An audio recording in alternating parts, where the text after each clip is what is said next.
এই দেখ মিনা, আমার দাদা আমার জন্য কি সুন্দর একটা পড়ার টেবিল বানিয়ে দিয়েছে। ওয়াও, টেবিলটা কি সুন্দর। আচ্ছা, আর অঙ্ক পরীক্ষা কত দূর হবে রে? দাদা আমাকে একটু টেবিল বানিয়ে দে না।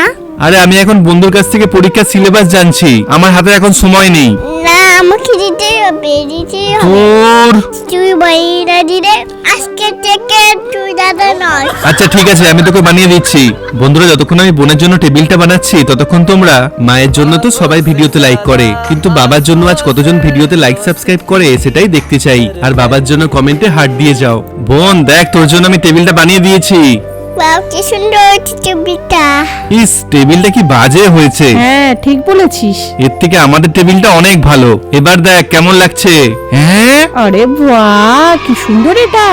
ওয়াও, এরকম টেবিল যদি আমি পেতাম। তুই আমাকে একটা বাজে টেবিল বানিয়ে দিয়েছিস, আমার একটু পছন্দ না। টেবিলটা একদম বাজে, আমি পরবো না এতে। না বোন শোন, যাস না।